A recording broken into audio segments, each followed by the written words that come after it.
I'm Sarah Fergani with KENS 5 News Now. A police officer from the Northside Independent School District is hit by a car overnight while trying to stop trespassers. An NISD police sergeant told us the officer noticed 3 young men at a swim center late Sunday night. When that officer approached them, 2 of them took off and got into a car, then hit the officer. Police say he fell to the ground and fired a single round at the vehicle. That officer was then taken to the hospital with minor injuries. One of the suspects was arrested, but police are still looking for 2 other men who may face felony charges. An internal investigation also underway into how an inmate at the Bexar County Jail walked out over the weekend, though he's back behind bars now. BCSO says the Texas Commission on Jail Standards was also notified. Sheriff's investigators say 39-year-old Nero Alexander was being processed into the jail on a misdemeanor theft charge. And somehow, while in the booking area Saturday, Alexander managed to join a group of people who were being released. And as soon as a head count revealed a mistake, deputies went to a home in far west Bexar County and rearrested him a few hours later. He's now facing an additional charge for escape. Hailstorms hit Round Rock, north of San Antonio, so hard last night, causing a lot of damage. Texas State Representative Caroline Harris posted this video to X. Baseball-sized hail smashed the windshields of nearly every car at this dealership, leaving a tremendous amount of damage and lots of power outages. A San Antonio mom disappeared more than a month ago, and now her family is desperate for answers, even offering thousands of dollars for information.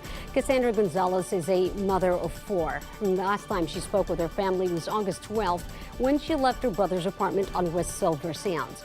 Her sister spoke with KENS 5 and talked about a person of interest she says was with Cassandra the day she went missing. I believe they know more than what they're saying. And so they need to speak up and say something, especially, for her kids, that we need some type of answers. We need closure. A $3,000 reward is now being offered in hopes of finding Cassandra. Today, September 25th, is also the National Day of Remembrance for Homicide Victims. A San Antonio mom says she lost her son 7 years ago, but to this day, she fights for justice. Lori Rocha says Aaron was killed in a road rage shooting on the Northwest Side in November of 2016. Today's a chance for the community to remember victims like Aaron and the loving families they've left behind.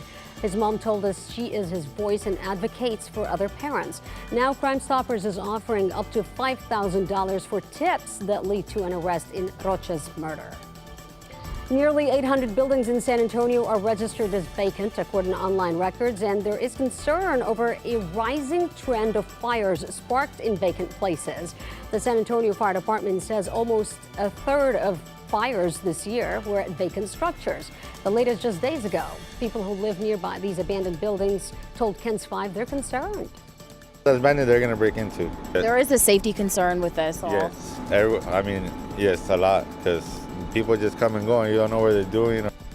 Many homeowners also told us they would prefer to see those homes demolished, but city ordinances say the Building Standards Board has to determine the structure is dangerous and beyond repair in order to demolish it. Some Texas border towns say they're at a breaking point and overwhelmed amid the recent flood of migrants. In response, U.S. Congressman Tony Gonzalez, who's from the San Antonio area, will host a press conference from Eagle Pass today. Gonzalez is vocal about the influx of asylum seekers, many fleeing Venezuela. In San Antonio, a surge of migrants continues to transition through the Alamo City. In fact, another 700 migrants were processed Saturday, according to our city's migrant dashboard. Congressman Joaquin Castro and other community leaders will help officially launch the UTSA Procurement Academy. It is a new training program to help San Antonio small businesses compete to win government contracts. Students will learn about the contract process and requirements. Federal funding secured by Castro made this possible. He called it an effort to better diversify public contracting and help underutilized businesses. Starting next year, Uber Eats is making big changes, allowing customers to use food stamps for their orders. The company said it is an effort to reduce barriers to getting fresh groceries for those who are most vulnerable. They will also begin to accept flexible spending account cards and flex cards that are issued through managed Medicaid and Medicare Advantage. We now know the headline act of the 2024 Super Bowl halftime show. Singer, songwriter, and dancer Usher will be performing, though no word yet on if he'll invite anyone else to join him.